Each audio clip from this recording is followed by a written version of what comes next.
दोस्तों 2024 में होने वाले जितने भी वनडे एग्जाम्स हैं उसको ध्यान में रख के मैंने एक स्पॉटिंग एरर आपके सामने रखा है जो लेटेस्ट पैटर्न पे है।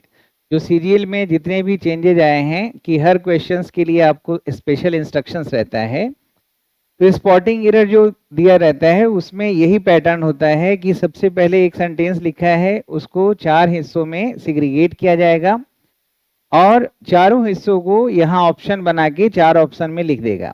आपको सही ऑप्शन चूज करना है जिसमें गलती है। जो आपका एरर होगा उसी हिस्सा को आपको बताना है। जैसे इस तरह से इंस्ट्रक्शन होगा, the following sentence has been split into 4 segments. 4 segments में तोड़ दिया गया है और identify the segment that contains a grammatical error.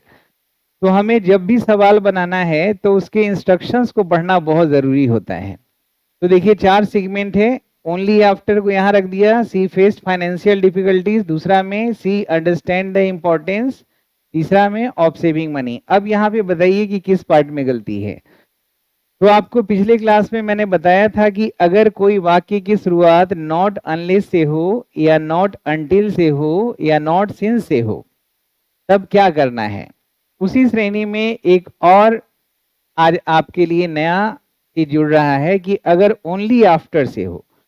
Only after का जो हम प्रयोग करते हैं, आफ्टर जो है वो हमारा सबऑर्डिनेटिंग कंजंक्शन है। तो ये जो पूरा सेंटेंस है ये हमारा हो गया कॉम्प्लेक्स सेंटेंस, और जो सबऑर्डिनेटिंग कंजंक्शन से शुरू हो रहा है वो हमारा सबऑर्डिनेट क्लाउज में है। तो इस क्लाउज में जो घटना हो जाएगा उसके बाद ही सब्सिक्वेंटली ही पता चलेगा कि दूसरा घटना का जो पिक्चर है वो क्लियर हो पाएगा।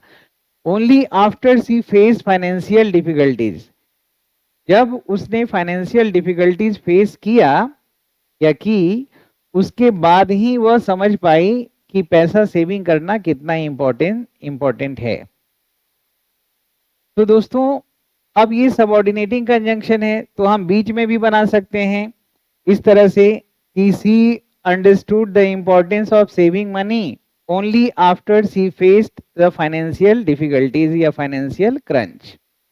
दोनों तरह से बना सकते हैं। ये तो पता है ना कि सबऑर्डिनेटिंग कंजंक्शन को हम आसानी से स्विफ्ट कर सकते हैं, स्टार्टिंग में भी रख सकते हैं, सेंटेंस के इनिशियल पोजीशन में भी, और दोनों क्लाउजेज के मध्य में भी रख सकते हैं। लेकिन ध्यान देने वाली बात यह है कि ओनली आफ्टर या नॉट अनटिल या नॉट अनलेस अगर शुरू में आता है तो हम इम्फेसिस डालते हैं दोनों ही क्लाउजेस पे। तो पहला क्लाउज में तो हम इम्फेसिस डालने के लिए इनका यूज कर लिया ओनली लगा के, तो दूसरे में हम क्या करेंगे कि सेमी इन्वर्सन में करते हैं। नॉर्मली सेमी इन्वर्सन हमने पढ़ा है एडवर्ब ऑफ फ्रीक्वेंसी लगा के कि जहां हो उसके उसी वाले वाक्य में पहले वाले क्लाउज में हो जाता है, लेकिन सेकेंड वाले क्लाउज में कब होता है ये नई जानकारी आपको मिल रही है। तो only after she face the financial difficulties, यानी कि जब फाइनेंशियल डिफिकल्टीज उसने फेस की उसके बाद ही ये पिक्चर क्लियर हो पाया उसके दिमाग में कि पैसा सेविंग करना कितना इंपॉर्टेंट है करना है। तो यहाँ सी अंडरस्टूड है ना, तो ये पास्ट इंडेफिनिट है तो इसमें हेल्पिंग वर्ब लिखा हुआ नहीं है, लेकिन आप जब सेमी इन्वर्सन करेंगे तो डिड का प्रयोग होता है पास्ट इंडेफिनिट में। तो यहाँ पे रिवर्स ऑर्डर में लगाएंगे तो डिड सी अंडरस्टैंड हो जाएगा, है ना, डिड सी अंडरस्टैंड। अब आपको पता है कि डिड के बाद, डू के बाद, डज के बाद या कोई भी मोडाल के बाद हर हाल में V1 ही लगाना है। तो हमें यहाँ बस एरर बताना था, तो यहाँ पे एरर इस पार्ट में है, डिड सी अंडरस्टैंड हो जाएगा, दोनों क्लाउजेज पे एम्फेसिस आ गया। अब एक और सवाल है आपके लिए, उसको आपको बनाना है। दोस्तों ये जो सवाल का जो सीक्वेंस है, जैसे पिछले क्लास में मैंने 2023 के सीजीएल से 5 फिल इन द ब्लैंक्स आपको बताया था, तो बीच बीच में मैं ये सारे सवाल आपको कराता जाऊंगा ताकि लेटेस्ट पैटर्न से आप जुड़े रहें और अपने माइंड को यूज करेंगे। जब आप खूब एक्सरसाइज करते हैं तो माइंड का खूब यूज होता है, यू रैक योर ब्रेन। तो ये वैसे ही है जैसे लेबर का मतलब क्या होता है, फिजिकल हार्डवर्क। तो फिजिकल हार्डवर्क जब करते हैं तो बॉडी स्ट्रांग होता है, तो वैसे ही जब आप अपने ब्रेन को रैक करेंगे, जब अपने ब्रेन को यूज करेंगे, when you start exercising your brain, तो आपका ब्रेन गेट्स स्ट्रेंथेंड, तो ब्रेन भी आपका मजबूत होता है। तो इसी पर्पज से मैंने आपके लिए मंथन बैच लाया है। मंथन बैच में क्या है कि 2016 से 2024 तक के जितने भी एग्जाम्स के सवाल आए हैं वो सब का रोज एक एक पेपर ज्यों कहते हैं उठा के हम लोग डिस्कस करते हैं, और पीडीएफ में पहले से ही उसके बारे में सब कुछ दिया हुआ होता है। फिर उसको डिस्कस करते हैं, सवाल सवाल पीडीएफ में रहता है, फिर आप डिस्कस करते हैं क्लास में, और अगले दिन उसका आंसर पीडीएफ में देते हैं। तो अगर आप रेगुलर एक्सरसाइज में हैं तो दुनिया का कोई भी एग्जाम निकालने का बेस्ट तरीका यही है कि आप एक्सरसाइज में कितना अपने आप को डिवोट करते हैं। जब आप एक्सरसाइज करते हैं तो आप बहुत ज़्यादा कुछ अपनी कमियों को जान पाते हैं, और जो आपका वीक पॉइंट है, जो वीक एरिया है, उस पे आप वर्कआउट करके उसको मेकअप करते हैं और चीजें फिर आपके कंट्रोल में आ जाती है। ठीक है ना? तो एक सवाल आपके लिए, जरा देखिए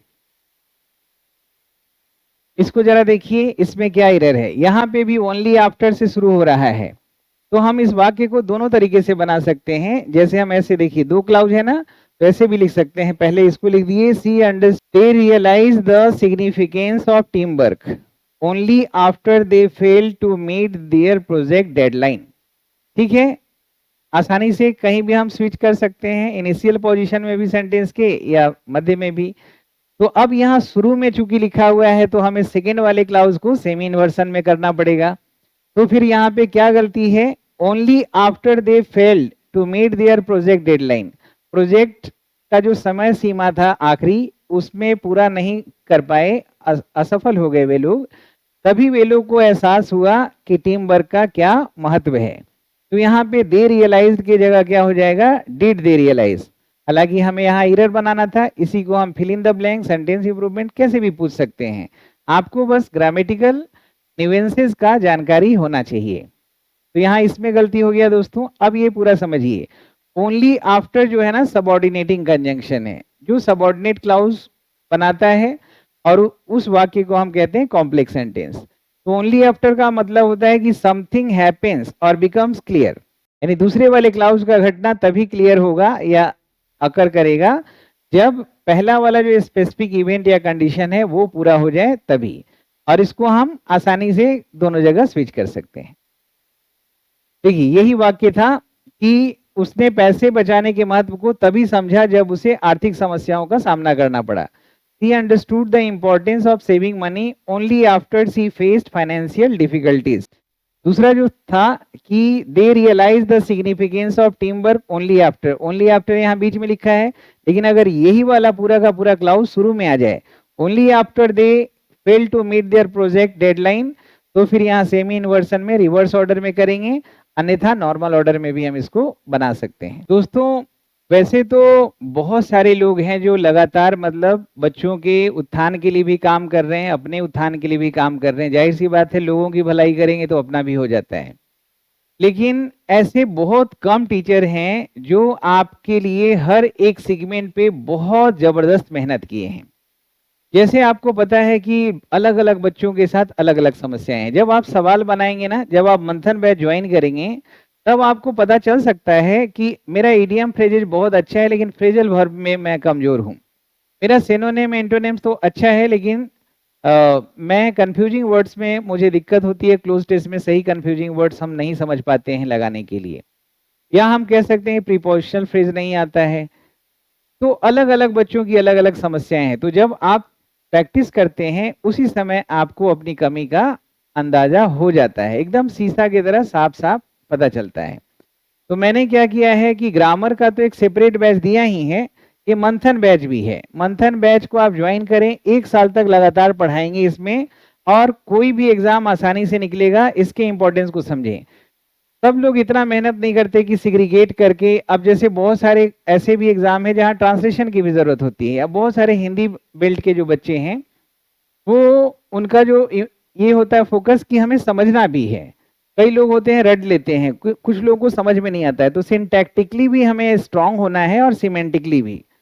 बहुत सारे ऐसे टीचर हैं जो बोलते हैं कि सर तो हिंदी में बहुत ज़्यादा बताते हैं। उसके पीछे का रीज़न ये है दोस्तों कि ताकि आपको समझ भी आए। ऐसा ना हो कि 3 इडियट्स में जैसे हुआ था कि बस स्पीच को रट लिया लेकिन समझा नहीं, तो वो फिर नुकसानदेह होती है। तो मीनिंग भी समझना है और स्ट्रक्चर भी, यानी कि 2 चीज़ों पे बैलेंस बनाना होता है। सिमेंटिक ग्रामर यानी मीनिंग, और सिंटैक्टिक ग्रामर यानी कि सेंटेंस का सिंटैक्स स्ट्रक्चर, दोनों को ध्यान में रखना है। तो ये ट्रांसलेशन कोर्स भी मैंने बनाया है, सब पे अलग अलग मेहनत। अब बहुत सारे लोग हैं कि रिटेन इंग्लिश के लिए क्लास खोजते हैं लेकिन उन्हें मिलता ही नहीं है, उन्हें लगता है कि रिटेन इंग्लिश तो कोई कराता ही नहीं है, और हकीकत है इसमें बहुत मेहनत लगता है। जो मनी माइंडेड टीचर हैं वो नहीं तैयार कर पाएंगे इसके सिलेबस को। अब मैंने लेटर है, फॉर्मल लेटर्स है ना, तो उसमें 100 लेटर्स मैंने कराया है। आपका एसे है या पैराग्राफ है तो पैराग्राफ हमने 60 कराया है। अब एसे है तो एसे 50 कराया है। अब इस तरीके से आपका प्रेसिज है तो प्रेसिज 50 कराया है। तो बहुत काउंटर आर्गुमेंट है तो 50 काउंटर आर्गुमेंट कराया है, रिपोर्ट राइटिंग है तो 50 रिपोर्ट राइटिंग कराया है, यानी कि बहुत ही वास्ट सिलेबस को हमने कवर किया है रिटेन इंग्लिश क्लास में। तो आप कोई भी एग्जाम की तैयारी कर रहे हैं जहां रिटेन इंग्लिश की जरूरत है, चाहे जुडिशियरी में, यूपीएससी में। अच्छा, ये भी मैंने ध्यान रखा है कि रिटेन इंग्लिश में तब लाऊं जब मैं पहले पार्ट्स ऑफ स्पीच का ट्रांसलेशन आप सीख जाएं। तो दोनों चीजों को मैंने इस तरह से सिंक्रोनाइज किया है। और बहुत सारे बच्चे ऐसे होते हैं जिनको, जैसे एनडीए के खास करके बच्चे हैं, उनको एसएसबी में, अंग्रेजी जीडी में, डिबेट में बोलना पड़ता है, पिक्चर परसेप्शन देख के लिखना पड़ता है। तो उनके लिए मैंने सेपरेट, ये सारे कोर्सेज जो बता रहे हैं सेपरेट सेपरेट मैंने श्याम शर्मा क्लासेस में दिया है। अभी वोकेबलरी का चर्चा कर रहे थे तो वोकेबलरी में अपना पूरा सेगमेंट को अच्छा करिए। और इसमें मैंने ये ध्यान रखा है कि हर एक वर्ड को लिंक वर्ड से भी जोड़ूं और हिंदी के वाक्य में, इंग्लिश के वाक्य में उसको प्रयोग करके बताऊं। तो ये बहुत ही जानदार है। और कंफ्यूजिंग वर्ड्स, फ्रेजल वर्ब में तो लगभग बहुत बच्चों का हाथ तंग है, यहाँ तक कि मैंने फिगर ऑफ स्पीच को भी इसमें बहुत अच्छे से समझाया है।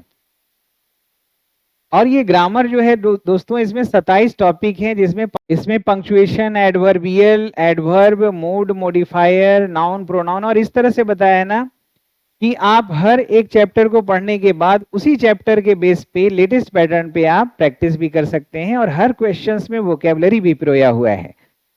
तो ये इस तरीके से इसमें पूरा कंप्लीट ग्रामर है। आप कोर्सेज को पेन ड्राइव, गूगल ड्राइव में भी प्राप्त कर सकते हैं।